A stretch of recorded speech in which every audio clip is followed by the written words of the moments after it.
कि नए नए तरकीब जो है लाओ और ब्लैकमेल करो, कानून बनाओ, ब्लैकमेल करो। और पूरे देश में दिल्ली की जनता की व्यथा और यंत्रणा का एहसास है। ये सही दिशा में उठाया गया कदम है। तो ये कानून जो है स्पेशली शुरुआत कर रहे हैं चंद्रबाबू नायडू जी के लिए और नीतीश जी के लिए। और विपक्ष को अब अपने रवैये में परिवर्तन लाना चाहिए, इसलिए कि हर सवाल पर तकरार, एतराज लोकतंत्र को कमजोर करने के लिए और संविधान को तार तार करके ये कानून जो है लाया जा रहा है। वो एक कार्रवाई को लेकर के इस तरह की जो भूमिका है विपक्ष की, वो कहीं न कहीं शर्मिंदगी का एहसास पैदा करती है। संसद में 3 नए कानून लाए गए हैं। गृह मंत्री अमित शाह के द्वारा पेश किए गए हैं। बवाल कल खड़ा हो गया। जब पेश कर रहे थे उस दौरान विपक्ष ने भारी विरोध किया। उसके बाद अब जो है आमने सामने है, सत्ता पक्ष और विपक्ष आमने सामने है। तेजस्वी यादव कह रहे हैं कि नीतीश और नायडू को से कुर्सी खींचने के लिए ही ये कानून लाया गया है। तो उधर जेडीयू ने भी जवाब दिया है। नमस्कार, दर्श न्यूज़ देख रहे हैं आप। तेजस्वी यादव कह रहे हैं कि ये जो कानून बनाया गया है, दरअसल जो कानून 3 कानून पेश किए गए केंद्र सरकार की तरफ से संसद में, और इसमें सबसे बड़ा जो कानून है, जिस कानून के तहत प्रधानमंत्री की कुर्सी हो या फिर केंद्रीय मंत्री हो या फिर मुख्यमंत्री हो या फिर राज्य का कोई मंत्री हो, अगर वो किसी आरोप में जेल जाते हैं तो उनकी कुर्सी चली जाएगी। 30 दिनों का समय रहेगा कि 30 दिनों तक अगर जेल में रहते हैं तो उनकी कुर्सी चली जाएगी। ऐसे में इस कानून का भारी विरोध भी हो रहा है और तेजस्वी यादव ने तो बड़ी बात कह दी है। तेजस्वी ने क्या कहा है, सबसे पहले आपको वो सुनवाते हैं, सुन लीजिए आप। तक अगर आप अपने आप को प्रूफ नहीं कर पाते हैं कि आप दोषी हैं या नहीं, तो कोई भी हो, मुख्यमंत्री हो, मंत्री हो, कुर्सी चली जाएगी। देखिए, ये एक नया तरीका है लोगों को ब्लैकमेल करने का। तो जो ये कानून जो नया लाए हैं कि भाई 30 दिन तक अगर जेल में रहिएगा तो मुख्यमंत्री हो या केंद्र मंत्री का पद जो है स्वतः समाप्त हो जाएगा। तो ये कानून जो है स्पेशली शुरुआत कर रहे हैं चंद्रबाबू नायडू जी के लिए और नीतीश जी के लिए, जो है ब्लैकमेल करने के लिए, डराने के लिए ये कानून जो है लाया जा रहा है। ये लोग जो 400 पार का नारा जो बोलते थे और गिर करके आ गए तो दूसरी पार्टियों पे जो मजबूर होना पड़ गया, उसलिए ये तरकीब अमित शाह जी ने निकाला है। और ये कानून केवल शुरुआती तौर पर अगर देखा जाए तो नीतीश कुमार जी और चंद्रबाबू नायडू जी को ब्लैकमेल करने के लिए, डराने के लिए जो है लाया जा रहा है। आप भी जान रहे हैं कि कई नीतीश जी के साथियों पर, अधिकारियों पे, खासम खासों पर ईडी, सीबीआई, इनकम टैक्स लगी हुई है। चंद्रबाबू जी के पीछे भी जो है एजेंसियां जो है लगी हुई हैं। तो उनको ब्लैकमेल करने के लिए एक नया कानून जो है ये इंट्रोड्यूस कर रहे हैं। इन लोगों का काम ही यही है कि नए नए तरकीब जो है लाओ और ब्लैकमेल करो, कानून बनाओ, ब्लैकमेल करो। लेकिन आप देखिएगा, पहले भी ईडी हो, सीबीआई हो, कई मुख्यमंत्रियों को अरेस्ट किया, जेल में रखा, लेकिन सब बड़ी हो गए। चाहे अरविंद केजरीवाल हो, हेमंत सोरेन हो, कई मंत्री हो, सब तो बड़ी हो गए। और मेमोरी तभी जाएगी जब तक गिल्टी अदालत जो है आपको दोषी जब तक नहीं मानेगी, तब तक जो है मेमोरी नहीं जाती है। तो ये केवल कानून जो है आई वॉश के लिए है और जानबूझ करके ये लाया गया है लोगों को ब्लैकमेल करने के लिए। और ये लोग हमेशा ब्लैकमेल करेंगे। इन लोगों ने तो ठेका ले रखा है कुछ विदेशी ताकतों से मिलकर के कि देश के लोकतंत्र और संविधान को खत्म कर दें। अब इंस्पेक्टर भी चाहे तो वो भी मुख्यमंत्री को गिरफ्तार कर ले, 30 दिन तक रख के उसकी सदस्यता चली जाएगी।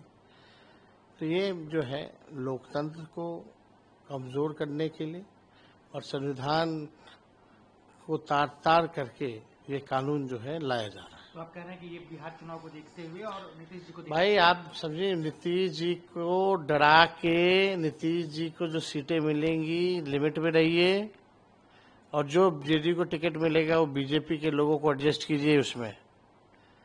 ये एक बड़ा खेल है और चंद्रबाबू नायडू जी को जो है साइज में रखने के लिए ये कानून जो है लाया जा रहा है। लेकिन नीतीश जी पर तो कोई ऐसा कोई मुकदमा नहीं है जिससे वो डरे। उनके सारे साथियों पर है ना भाई, उनके साथियों से, उनके करीबियों से नीतीश जी तक पहुंचा जा सकता है। तो और अभी तो नया सीएजी का खुलासा आया है, 71,000 करोड़ का, हिसाबी किताब नहीं है, नया केस भी बना सकते हैं लोग। अच्छा, तो सीएजी का जो घोटाला हुआ है वो भी इसको इम्पैक्ट करेगा? हो सकता है, कौन जाने। लेकिन ये कानून जो है लोगों को ब्लैकमेल करने के लिए अमित शाह जी ला रहे हैं। लेकिन तेजस्वी जी सवाल बीजेपी का कहना है कि आप लोग जो हल्ला कर रहे हैं, विपक्ष हल्ला कर रहा है, क्यों कर रहे हैं? ये कानून तो सबके लिए है, बीजेपी के लिए भी लागू होगा, आरजेडी के लिए भी, जेडीयू के लिए, कांग्रेस के लिए भी, तो क्यों हल्ला कर रहे हैं? अभी सत्ता में कौन है? ईडी, सीबीआई, इनकम टैक्स किसके हाथों में है? ये तो देखना पड़ेगा ना। आप बीजेपी में जिसके लिए अमित शाह जी कहते थे कि चक्की पीसिंग एंड पीसिंग, आज उनको आप डिप्टी चीफ मिनिस्टर बना के घूम रहे हो, तो इनका दोहरा चरित्र सब लोग जानते हैं। एसआईआर का क्या इम्पैक्ट आपको दिख रहा है? जो आप लोग जनता में रोष है, गुस्सा है। अब तो जन लोग यही बोल रहा है, जनता यही बोल रही है, वोट चोर गद्दी चोर। मोदी जी भी बिहार आ रहे हैं, इधर आप रैली वो आएंगे, वो हमेशा आते रहेंगे, कोई इम्पैक्ट नहीं है उसका। डरे हुए लोग हैं और जान रहे जनता में अब पकड़ नहीं रह गया। और यहाँ भाजपा के लोग या उनके अलायंस के लोग नालायक लोग हैं, उन लोगों से कुछ होने वाला नहीं, तो आते रहते हैं। क्या ये जो बिल आ रहा है बाकी ही आप कह रहे हैं कि खराब, खतरनाक है, किसी को भी जेल भेजा सकता है, तो क्या ऐसे में आप लोग आम लोगों के बीच में ये देखिए एकदम स्पष्ट है कि भाई ये नीतीश जी और चंद्रबाबू नायडू से इस कानून की शुरुआत होने जा रही है, उनको साइज में रखने के लिए। क्या अगर आपकी सरकार आती है, क्योंकि आप ऐसा दावा कर रहे हैं कि आप महागठबंधन की सरकार आ रही है, तो ऐसे में तो आप पे कई केस हैं, तो हो सकता है कि आने वाले दिन में आपको भी गिरफ्तार करके आपकी सरकार गिरा दी जाएगी। तब करने को कुछ भी लोग करें तो हम लोग डरने वाले थोड़ी, हम लोग लड़ ही रहे हैं। कम प्रयास थोड़ी इन लोगों ने किया है अब तक। हम लोग डर जाए, झुक जाए, ये हो नहीं सकता। तो सुना आपने कि तेजस्वी यादव कह रहे हैं कि ये जो कानून लाया गया है नीतीश और नायडू को ही काबू में करने के लिए लाया गया है। तेजस्वी यादव बड़ी बात कह रहे हैं। दरअसल तेजस्वी यादव कह रहे हैं कि इसके ज़रिए जो है नीतीश कुमार जो एनडीए के सहयोगी हैं, चाहे चंद्रबाबू नायडू जो एनडीए के सहयोगी हैं, और अगर एनडीए का जो संख्या बल है इन दोनों पर निर्भर है, अगर ये दोनों इधर उधर होते हैं तो एनडीए की सरकार अस्थिर हो जाएगी। तो ऐसे में उनका कहना है कि इन दोनों को काबू करने के लिए ही सरकार जो नया कानून ला रही है, जिसके तहत उन्हें डराया जा सके और जो है सत्ता अपनी बचाई जा सके। तो तेजस्वी यादव ने गंभीर आरोप लगाए हैं। उधर दूसरी तरफ नीतीश बाबू की बात करते नजर आ रहे हैं तेजस्वी यादव। तो जदयू ने भी जवाब दिया है और जदयू ने कानून का स्वागत किया है और कहा है कि 30 दिन का समय काफ़ी होता है। और पिछले दिनों जिस तरह से देखने को मिला दिल्ली में अरविंद केजरीवाल जेल चले गए और जेल से सरकार चला रहे थे, वो ठीक नहीं है। तो ऐसे में ये कानून जो है स्वागत योग्य है। क्या कुछ कह रहे हैं जदयू के राष्ट्रीय प्रवक्ता राजीव रंजन प्रसाद, उनका बयान भी सुन लीजिए आप। काफ़ी हंगामा मच गया, देखिए हार दिया गया बिल। मुझे कोई एतराज़ तो नहीं दिखना चाहिए। देखिए दरअसल आप 30 दिनों से ज़्यादा अगर जेल में हैं और फिर आपको कुर्सी गंवाने का खतरा मंडरा रहा है, मुझे लगता है नैतिकता का तकाजा है।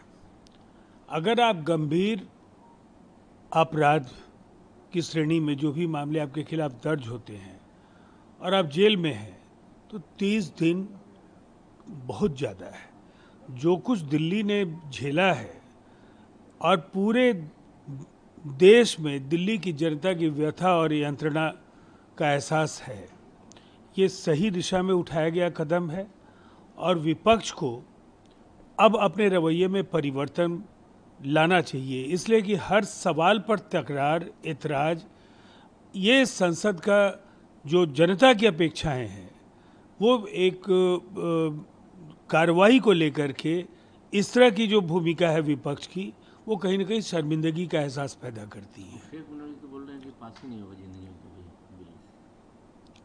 अब तो जेपीसी को भेजा गया है, सब अपनी राय रखेंगे, लेकिन हम पूरी तरह से आश्वस्त हैं ये विधेयक पारित होगा, ये कानून बनेगा और जन भावनाओं से खिलवाड़ करने का लोकतंत्र में किसी को भी अधिकार नहीं है। अगर आप गंभीर आरोपों में बंद हैं तो फिर निसंदेह पार्टी के अंदर ऐसे अनेक नेता होंगे जो आपका स्थान ले सकते हैं। ये ऐसी असुरक्षा की भावना क्यों है? जनता ने आपको चुन करके भेजा है, आप उनकी अपेक्षाओं पर खरे उतरिए। किसी वेणुगोपाल और अमित शाह ने काफी तनातनी है, उन्होंने बोला कि आप मॉडलिटी का पाठ नहीं पढ़ाइए। किसी वेणुगोपाल ने अमित शाह को कहा। देखिए, अमित शाह जी ने तो बिल्कुल साफ साफ कहा कि अगर आप हमारा ही उदाहरण देख लें, गृह मंत्री के तौर पर गुजरात में जब उनके जेल जाने की बात हुई, उन्होंने त्यागपत्र दे दिया और तब तक उन्होंने जिम्मेदारी नहीं संभाली जब तक कि वो पूरी तरह से दोष मुक्त नहीं हो गए। तो सुना आपने कि राजीव रंजन प्रसाद कह रहे हैं कि जो कानून लाया गया है वो बिल्कुल सही है, बेहतर है।